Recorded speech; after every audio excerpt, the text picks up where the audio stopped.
Buenas noches, ¿cómo están? Hace 30 años la democracia no había cumplido ni siquiera un año y discutía cómo consolidarse. Y una de las formas de consolidarse, lo que en aquel momento entrevió el gobierno de Raúl Alfonsín, fue que había que quitar excusas a las Fuerzas Armadas de la Argentina, de Chile y de Brasil, pero en el caso de la Argentina, por lo menos en las de la Argentina, para que tuvieran más presupuesto, más poder. Recuerden que la Argentina venía de atravesar la peor dictadura de su historia de 7 años, muy pocos meses antes. Y una de las formas fue llegar a un acuerdo con Chile. Durante estos meses, hace 30 años de 1984 y a comienzos de 1985, se cumplirán 30 años a comienzos del año que viene, este era uno de los temas en discusión. Y hubo un famoso debate, algunos lo habrán visto por televisión, y otros o en YouTube o lo verán ahora por primera vez. Dante Caputo, canciller de Alfonsín, Vicente Leónidas Sadi, senador justicialista, del viejo justicialismo. Me parece que, entre otras cosas, por este debate su liderazgo empezó a menguar. ¿En qué punto preciso del tratado queda de manifiesto la aceptación del laudo? Le entiendo. ¿En qué? Sí, señor. Le quiero hacer la pregunta. No, la pregunta que estoy diciendo. Solamente le quiero hacer la primera pregunta. Si me permiten más de un minuto, porque quiero hacérsela con toda claridad, porque necesito que el pueblo entienda bien este problema. Senador, ¿ha terminado usted con la pregunta? No, viene la pregunta ahora. Yo quisiera hacer una introducción breve. Necesitamos, señor moderador, que el pueblo de la República conozca la verdad. Por eso es que a fin de aclarar al señor canciller es que he extendido esta pregunta. Antes de que usted conteste, le quiero pedir un favor. Usted está eludiendo la contestación. Concretamente, yo le he preguntado a usted, a usted lo siguiente. No para que navegue por las nubes de Úbeda. No, todavía no ha terminado sus 3 minutos, lleva 1 minuto y 10 segundos. Déjelo que termine, por favor, se lo ruego. Por canciller Caputo. Bien, yo suelo navegar por las nubes cuando voy en avión, pero acá estoy bien sobre la tierra. Esto es lo que le estoy preguntando concretamente y usted se me sale y no responde a este asunto. Senador, estoy respondiéndole con toda... No responde. Lo que yo le... Esto fue el debate, una parte del debate entre Caputo y Sadi en noviembre de 1984. Uno de los pocos dirigentes de importancia que en aquel momento respaldó el acuerdo con Chile. Los votantes peronistas lo respaldaron porque el acuerdo, si no, no hubiera ganado por el 80%, la consulta no vinculante. Fue el gobernador de La Rioja, Carlos Menem, que incluso se prestó a un acto con Raúl Alfonsín. Señor gobernador de la provincia de La Rioja, señores gobernadores, autoridades, amigos de La Rioja, amigos radicales, justicialistas, socialistas, de todos los partidos.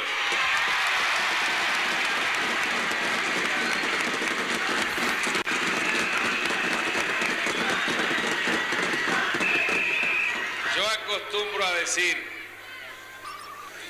que los protagonistas no nos damos cuenta de la magnitud a veces de los hechos que realizamos, porque nos falta la objetividad suficiente como para analizarlos correctamente. Pero yo quisiera hacer entender a todos hoy que así sencillamente, cada uno coreando sus propias consignas, cantando sus propios cantos en la plaza de todos. Y acá, en el balcón, hombres de militancia política distinta, distintos gobernadores provenientes de distintos partidos políticos. Estamos eligiendo un camino, definiendo un futuro, porque cada uno de los que ha venido acá para gritar su propia consigna sabe en definitiva que por encima de lo partidario, por encima de cada canción de cada partido, nos une a todos la misma bandera que nos cobija y el mismo himno que todos cantamos. Ese era Raúl Alfonsín en La Rioja, y ahí me impresionó una frase, cuando dice en un momento que los protagonistas de los hechos a veces no se dan cuenta del sentido histórico de lo que están protagonizando. Estamos con Ricardo Alfonsín. ¿Cómo estás, Ricardo? Gracias por estar acá. No, Martín, muchas gracias a vos. ¿A vos te pasó o pensás que es una frase válida en política? Sí, ¿Te absolutamente. pasó eso de hacer algo o de que otros hagan algo? Sí, absolutamente, y luego se valora, se le otorga un significado que en el momento no le dábamos por ahí, no comprendíamos lo que representaba, la trascendencia, el alcance que tenía. Yo diría, por lo pronto, eso evitaba la posibilidad de una guerra, que había estado muy cerca. Sí, muy poco tiempo antes, porque estamos hablando del 84, la guerra había sido en el 70, la casi guerra en el 78. 78. O sea, son 6 años nada más. 6 años, y bueno, y había en Chile un gobierno militar Sí. que necesitaba de la guerra para perdurar, o de la amenaza, el riesgo de la guerra para perdurar. Por otro lado, además de evitar la guerra, lo que por sí ya es muy importante, por otro lado sirvió para democratizar Chile también, porque, como decíamos recién, le resultaba funcional a la dictadura militar el riesgo de una guerra con Chile. Por otro lado, creo que fue un paso importante en la integración latinoamericana. Hubiera sido muy difícil si no hubiéramos desmilitarizado la región, y se desmilitarizó la región. Además, con lo que hicimos con Brasil, eliminando las hipótesis de conflicto. Bueno, vos al principio decías todas estas cosas. Me parece que este conjunto de consecuencias que tuvo aquella decisión de los argentinos y de un gobierno, pero avalada por los argentinos, en su momento no debe haber sido tan valorada como lo fue después. Y bueno, yo celebro que haya sido una abrumadora mayoría la que decidió aprobar el tratado de paz y amistad con Chile, que había sido propuesto por la mediación papal, además, ¿no? Habíamos estado al borde de la guerra entre Chile y Brasil, entre Chile y Argentina, ¿no? Y entre Chile y Brasil podríamos haberlo estado si se hubieran desarrollado las doctrinas a ambos lados de la frontera. Bueno, por otra parte, y si hubiera desarrollado 2 bombas atómicas, una cada uno, ¿no es cierto? Yo creo que la democracia argentina, esto me parece que tampoco lo valoramos ni siquiera hoy suficientemente, la democracia argentina influyó mucho en la desmilitarización de la región, en la desactivación de las hipótesis de conflicto, y bueno, la relación se hizo desde entonces mucho más segura, más tranquila para todos, ¿no?, entre los países de América Latina. Ricardo, en aquel momento el radicalismo era un radicalismo en el gobierno, el que acabamos de ver con Raúl Alfonsín en los actos. Era un radicalismo en el gobierno, tenía una agenda que era la transición democrática o la construcción de la democracia en todo caso. ¿Cuál es el gran objetivo hoy? ¿Es ser un partido nacional? ¿Es ser federación de partidos? Hay diferentes interpretaciones sobre lo que ocurre en el radicalismo. El objetivo es ser un partido nacional, seguimos siendo un partido nacional. Lo que ocurre es que después del 2001, bueno, sufrimos una crisis muy severa que afectó a todo el sistema de partidos, pero nosotros en particular hemos ido superándola con muchas dificultades, porque además, gracias a Dios, los gobiernos que nos sucedieron, al revés de lo que ocurría con los golpes militares, por ejemplo, que hacían las cosas peor que las democracias, lo que le permitía a los partidos recuperarse, los gobiernos que sucedieron aquella crisis del 2001, bueno, eran mejores, resolvieron problemas. Se generó el crecimiento, con el crecimiento económico, la mejoría social, se pudo dar respuestas a una serie de cuestiones importantes, y eso hizo que fuera más difícil la recuperación del partido. Y por otro lado, hizo que se fortaleciera aquella idea de que nosotros no somos eficientes en el manejo de la economía, ¿no?, en el manejo de la gestión económica, por lo menos desde el gobierno nacional, lo que yo creo que es un mito que nosotros mismos tenemos que tratar de desterrar, no solo con gestiones buenas, sino explicando por qué razón existe ese mito, ¿no? Esa es una parte. Y la otra cosa que te preguntaba, me decías, queremos ser partido nacional. Ser partido nacional es tener una fórmula presidente. Vos hablabas de Brasil. Ya no te hablo de hipótesis de conflicto, sino de un caso muy famoso. el Partido del Movimiento Democrático Brasileño, el PMDB, hace mucho, no estoy comparándolo con el radicalismo, sino simplemente dando un ejemplo, hace muchos años que no lleva candidato a presidente. Ahí hay una decisión. Los estados, los jefes, los jefes políticos de cada estado pesan tanto que no quieren un candidato a presidente. Lo que quieren es ganar en sus estados, en sus provincias, esperar el resultado y después, en todo caso, dirimir, contar, evaluar, etcétera, etcétera. No, mira, el partido sigue. A ver, el partido son los hombres y mujeres que lo componen, sí, ¿no? Y sus ideas. Yo te diría que la inmensa mayoría de los hombres y mujeres que lo componen sigue queriendo ser un partido nacional. Lo que pasa es que los partidos están en crisis. Sí.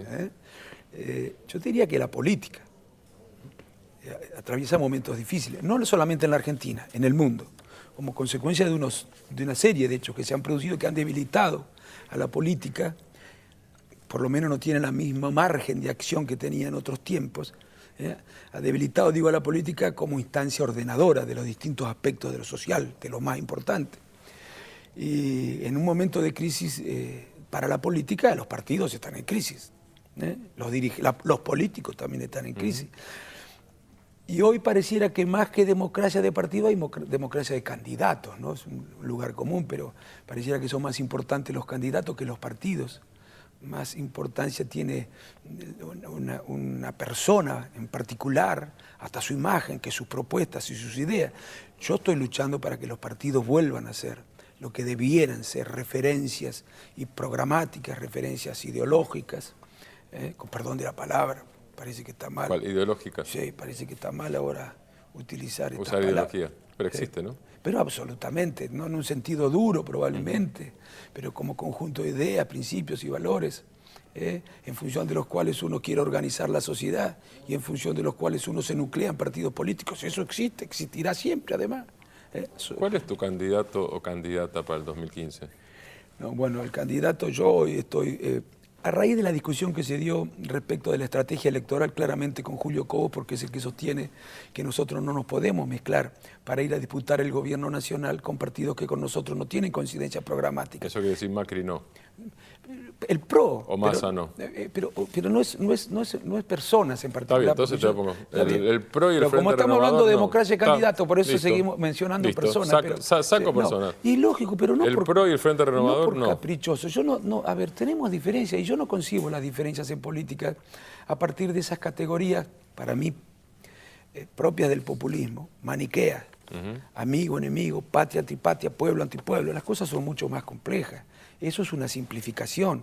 Las relaciones políticas son mucho más complejas. Sí. Bueno, no concibo las diferencias políticas en esos términos, pero tengo diferencias tan populistas como eso y tan simplificador como esas categorías dicotómicas, es decir, todos pensamos igual. En la oposición todos pensamos igual. Eso no es cierto. El que dice eso está engañando a la sociedad. O se engaña a sí mismo, no se da cuenta. Que no todos pensamos igual. ¿Cómo va a pensar igual un hombre que es empleado de una empresa de la construcción que el dueño de la empresa de la construcción? Tienen que tener coincidencias, desde luego, pero también tienen que tener diferencias. Y son esas diferencias las que organizan a la sociedad partidos distintos. Las más importantes son las que se deciden desde los gobiernos nacionales. Los gobiernos provinciales, bueno, son más que nada administración, lo que no es poco, igual que los municipios. Si es posible, entonces, allí acuerdos que no son posibles a nivel nacional. Yo no descarto que en las provincias se puedan hacer acuerdos con esas fuerzas, pero a nivel nacional no me parecen viables, porque además ni siquiera desde el punto de vista electoral es lo más inteligente. ¿Por qué? Porque le estaríamos tirando un centro al oficialismo, pero no tengan ninguna duda que le dejaríamos servido en bandeja un argumento que podría ser utilizado en contra de la oposición. Se unen nada más que para ganarnos, pero no tienen nada común entre sí. Cuando una vez que nos ganen y empiezan a gobernar, empiezan los problemas. Y allí entonces otra vez se van a generar dificultades como van a utilizar... Ese sería el discurso que imaginás que haría ninguna duda. Y además es bastante verosímil ese discurso. Digamos, es creíble, porque te imaginas gobernando fuerza una que dice hay que ir por las AFJP de nuevo y una que dice no, hay que ir en contra de las AFJP. El otro día, en la reunión de ideas, me contaba Javier González Fraga, que estuvo en esa reunión, él defendiendo el sistema de reparto, aunque por supuesto que hay que hacer reformas para hacerlo más equitativo y más sustentable, pero él defendiendo el sistema de reparto. Javier para mí es uno de los hombres que con más sensibilidad social encara la economía, ¿no? A pesar del discurso de algunos. Bueno, pero... y estaba el representante del PRO, a quien yo lo respeto, desde luego, pero él elogiaba el sistema de las AFJP. Nosotros no estamos de acuerdo con eso. Creemos que es... Yo no digo que el PRO quiera hacerle mal a los jubilados, no. Yo digo que para mí el sistema de esa AFJP no es el mejor sistema, ni para los jubilados, ni siquiera para la sociedad, porque también tiene implicancias de orden político, otras implicancias políticas ese sistema. Bueno, parte de la deuda que quedó el gobierno de Menem viene de la privatización de las AFJP, ¿no? Por ejemplo, pero además el estar en deuda te condiciona. Sí. Te condiciona, lo que con él tiene otras consecuencias políticas también. ¿Cómo te plantás en el tema del reemplazo el año que viene, cuando se jubile, de Raúl Zaffaroni en la Corte Suprema? ¿Puede ser discutido? ¿Debe ser discutido? ¿Qué pregunta esa? Mira, vos sabés que yo soy un hombre de partido, ¿no? Aunque los partidos hoy estén desacreditados. Yo hasta que no me inventen otra institución, ¿viste? No encuentro una mejor. Yo soy un hombre de partido. Y te digo, me gustaría, yo no estoy en el Senado, ¿no? Eso lo deciden los senados, aunque que yo sepa no se ha dado una discusión en nuestro partido sobre eso. Pero tendría que reunirme para que me expliquen por qué razón sí a la oposición, el Frente Amplio incluso ha decidido esto, ¿no? ¿Por qué razón si nos proponen una persona que nos da absolutas garantías? Imagínate que la propusieran a Lilita, por ejemplo. Tenemos que decir que no. Bueno, no sé, algunos dirán que sí, pero me gustaría, voy a tener una reunión para que me digan, para mí si se propone una persona que nos da absolutas garantías a toda la oposición, creo que se necesita acuerdo de la oposición para no generar suspicacias, porque algunos están deseando generar suspicacias. No, pero además hay una cosa aritmética, el Poder Ejecutivo propone, de acuerdo al decreto de Néstor Kirchner, hay un escrutinio público, hay ONGs e instituciones que se pronuncian. La disposición última, mejor dicho, el voto que refrenda o no es el Senado por 2/3, es mayoría calificada. Número, así que si nosotros, por lo cual no hay número oficialista. Si a la oposición no le da absolutas garantías, no tiene por qué acompañar. O si da absoluta garantía, no sé, voy a hablar con ellos porque no he podido debatirlo, pero lo dije antes ya esto, ¿no? Lo dije antes de que se conociera esa posición. Sí dije también no vamos a aceptar ninguna persona que no nos dé absolutas garantías de independencia, no solo del poder político, pero también del poder político. ¿Qué significa lo último? Que tiene que tener... Sí, no solo, pero también. ¿De qué más tiene que ser independiente? De los poderes de hecho, de los poderes económicos, de los poderes, no sé, culturales, ideológicos, como quieras llamarlo. Tiene que ser independiente de cualquier forma de poder. De lo único que debe depender es del derecho. Gerardo Morales graficó esto diciendo, ni siquiera Gil Lavedra, y cuando le preguntaron a Gil Lavedra dijo, es una metáfora. Claro, no dijo quiero ser yo, pero dijo es una metáfora. No, eso por tampoco Dios. Dijo tampoco dijo que no quería hacerlo, por eso mencioné a la doctora Carrió, para que nadie crea que yo estoy aquí, por Dios, porque es horrible dar nombres. En el caso de la doctora Carrió, ella, nadie puede dudar de que nadie le esté... y menos nosotros lo estemos promoviendo. No, para nada. Fue una propuesta en el 2003 en su momento, Carrió en la Corte, que no aceptó. ¿Quién? ¿Ella? Sí. No sabía. ¿2003? 2003. No me acordaba. Por lo menos eso sí. Pero lo de Ricardo, si el gobierno propusiera una persona de esas características, bueno, tendríamos que explicar mucho por qué nos oponemos, y la oposición, el resto.